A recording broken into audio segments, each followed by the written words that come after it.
Sat Sri Akal, because today we are going to show you a dish that I watched being prepared in a Punjabi dhaba on a highway. Welcome to Roaming Kitchen.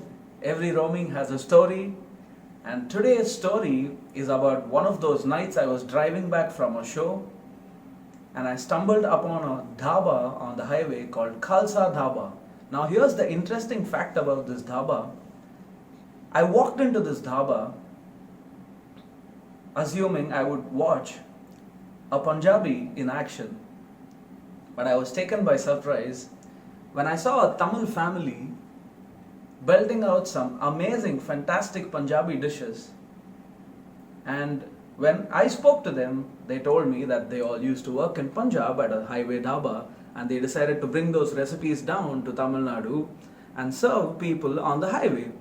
And I wanted to have a paneer dish in this dhaba, and it had no name. It was a very small scale dhaba, and the dish had no name to it, but the dish was fantastic. And I secretly started watching how this man cooked the recipe or cooked the dish, and I've tweaked it a little bit, and that's what we are going to look at today. Now here are the ingredients that you need for this paneer dish that I saw in the dhaba, and I've decided to give it the name Dhaba Paneer. And there I have 200 to 300 grams of paneer nicely cut, and I've marinated them in ginger garlic paste, salt and red chili powder. There I have 3 grated tomatoes, 3 grated onions, coriander, ginger garlic paste, elaichi, cloves, salt, red chili powder, Kashmiri red chili powder, again coriander powder and haldi. And we also have water, and I will explain to you in this video why water is an important ingredient while making this dish. To a nicely heated pan, add the oil of your choice. Mustard oil would be amazing.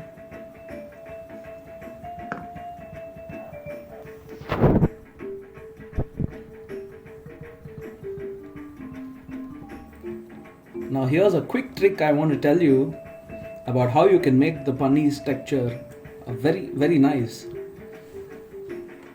Once the oil heats well in the pan, switch it off and drop all the paneer into the oil. And once you do that, count 15 seconds and pull the paneer out.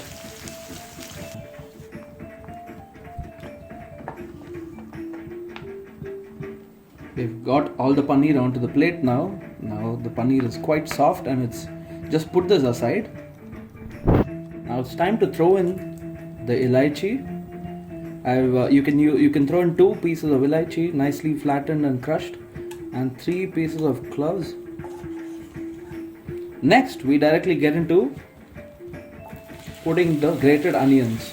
Now here's the thing that you need to know, that the gravy of this dish is entirely going to be made out of onion and tomatoes. Add some salt, and remember to keep the flame on high, because now we are going to cook these onions on high flame, and keep stirring them. Continue stirring on high flame. Keep stirring. You see that water is being released from the onions. Remember, once again, we are using completely grated onions, and there's a reason for it. You can see how gradually the onions are changing color. You can see how beautifully the onions are reducing. You can see that this transformation is just unbelievable. You can see how the onions have turned into this color. So beautiful. For some reason this looks like some kind of halwa. You need to keep stirring patiently on high flame until the onions turn to this color. Now here's the most beautiful part about this dish. When the onions have come to this color, on high flame, just throw in water and immediately close it and wait for 20 seconds. Let's open to see the magic. Wow, beautiful, isn't it? It's actually turned into a gravy. So that's why I was talking about using grated onions, and at that point where I showed you, after the transformation of the onion color, pouring in water and closing it with a lid for about 20 seconds has turned the whole thing into a gravy. You can see now this thing is starting to turn little solid. You need to keep stirring until the oil separates. We are still keeping the flame high. The oil has separated very well. Now it's time to add the ginger garlic paste. After stirring the onions and ginger garlic paste well, it's time to add the grated tomato.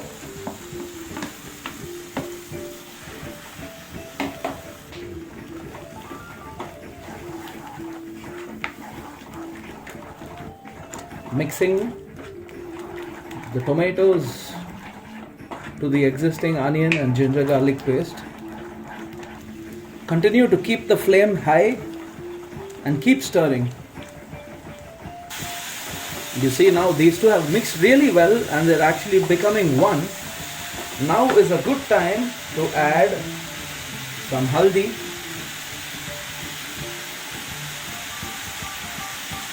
some coriander powder,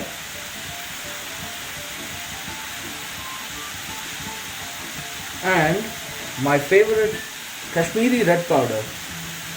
Brings about a lovely color.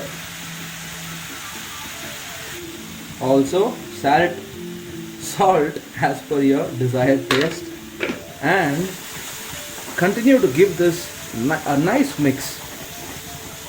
Now here's the water addition part number 2. Add more water to this again and continue to give it a mix and keep the flame high. The two other things that you could add here are pepper powder, and if you are a fan of black salt, please go ahead and add a spoon of black salt as well. It makes a great dish. Continue to stir this on high flame, and the same procedure, wait for oil to release. You can see how nicely this is spinning around and the consistency is starting to take shape. Now one last time we add water after it's become so thick. Just add little more water. Now you can bring the flame to medium. It's a good time to add coriander now and give it another nice stir. These leaves look really beautiful on top of this color. The time is now right to put all the paneer pieces. At this point, I am also adding a nice spoon of garam masala. Now you see how beautiful it looks with all the paneer inside. Now as part of the final thing, just throw in some butter, and if you wish you could garnish with a little bit of coriander, but we already used this while cooking. While this may look like a simple dish to you, you need to try this at home and see for yourself or taste for yourself.